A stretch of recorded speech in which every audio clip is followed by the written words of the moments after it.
Ever been stuck in an airport overnight? Your flight's delayed, all the hotels are booked, and suddenly you're now staring at a row of hard plastic chairs wondering, is this my bed? Or maybe you're like me and have done this to yourself intentionally to save a few bucks, and it felt like such a good idea from the comfort of home 5 months ago when you booked the flight. But don't worry, I've been there last month, as a matter of fact. And today I'm giving you real tips on how to sleep at an airport without losing your mind or your carry on. Let's get into it. Welcome to World Wanderers. We're Alicia and Will. Come wander the world with us. First things first, before you commit to sleeping in the terminal, know for sure that you don't have another option. Make sure no one actually owes you a hotel room. If your flight was canceled or delayed due to something within the airline's control, like mechanical issues or staffing problems, many airlines are required to provide accommodation, meal vouchers, or other compensation. Don't assume they'll offer it automatically, though. You often have to ask at the service desk or check the airline's contract of carriage online. If you're traveling in the U.S. Department of Transportation website has a page that lists the carriers who provide complimentary hotel accommodations for passengers affected by overnight delays with a link to each carrier's customer service policy. I'll put the link in the description if you'd like to check it out or bookmark it. I've also had success with booking our own hotel room and being reimbursed after the fact when we submitted our receipts to the airlines, like when we tried to go to the desk, but everybody had already left for the night. So that's definitely an option too. Also, if you booked your trip with travel credit card or have travel insurance, you may be covered for hotel costs due to delays, even if the airline won't help. So check into that. Always check your policy or card benefits before accepting a night on the floor. It's normally in the trip interruption section of your terms and conditions.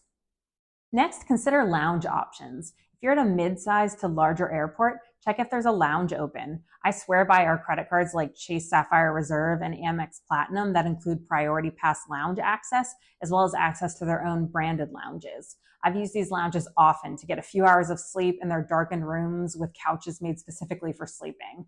And then when I woke up, I got some free breakfast and I could have even taken a shower if I wanted to. If you don't have access through credit cards, it might be worth checking the price of a single day use pass as well. I found them to be more affordable than I expected in foreign countries and Asia in particular.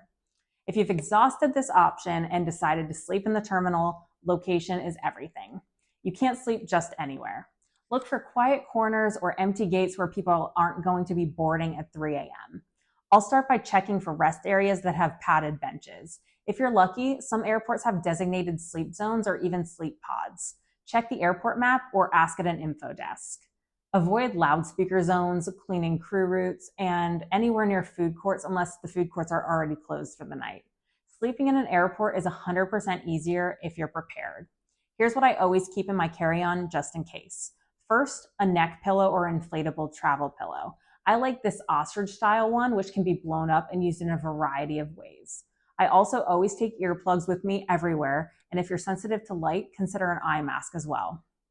I also always bring my travel blanket, but you could consider a large scarf or a travel towel if you don't have one or don't have the room.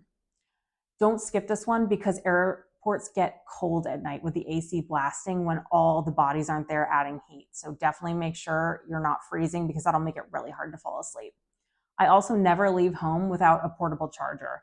Outlets are a war zone, and I don't want to have to sit on the uncomfortable floor for hours next to an outlet just to babysit my phone while it charges. I also like to bring emergency snacks so I don't get hangry when everything's closed for the night or I have to spend a ton on airport food if that's my only option. I personally always make sure to have reusable water bottle, fruit snacks, and a bag of Dots pretzels. Let's talk about safety. Most airports are safe, but you still need to be smart. Sleep with your bag attached to you in some way. Either wrap the strap around your leg or your arm or use it as a pillow. Keep valuables deep inside your bag or in an inner pocket, ideally. I also like to set an alarm for when I need to start packing up my stuff to head to my gate.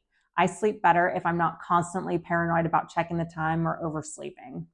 If you're nervous, try and find other travelers who are also bunking down. I find I feel more comfortable if there's a huge group of people also sleeping nearby. Now, how do you actually fall asleep? As someone who slept many nights on a concrete floor in the Army, here's what works for me. Lay down on the floor if there's no good seating. If you have a backpack, put it on and use it as a back support or headrest. If sitting upright, try the forward lean method. Arms on the bag in your lap, forehead on your arms. It's not glamorous, but it works if you're super tired. Use your eye mask or pull your hoodie or blanket up over your head. Then I'll either put in my earplugs, or if it's really loud, I'll pop in my AirPods and turn on white noise on my phone. Before you settle in for a nap, make sure sleeping at the airport is even allowed. Some airports don't let you stay overnight unless you're a ticketed passenger. Others close certain terminals. Here are some pro tips if this comes up. Show your boarding pass. It usually helps the staff if they question while you're there. And check out sleepinginAirports.net. It's a long-running website created by travelers for travelers, and it features detailed reviews of airports around the world, specifically from the perspective of sleeping there overnight. You'll find tips on the best spots to rest, which terminals stay open 24/7, whether there are sleeping pods or reclining seats available anywhere, and even safety ratings. Some travelers even include photos or rank things like Wi-Fi, cleanliness, and noise level. It's basically Yelp for stranded flyers, and if you're ever in doubt whether an airport is sleep-friendly, this is the first place you should check. I'll put a link to this website in the description below, and I recommend keeping it in a bookmarks folder on your phone or laptop with other travel resources in case you might need them. If you've ever had to sleep at an airport, leave a comment below and tell me your weirdest experience, or if you do it again in hindsight. And if this helped you, please give it a like and subscribe for more travel content and hacks. If you'd like my best tips for sleeping on a plane on long haul flights and economy, check out this video. Thanks for watching and safe travels.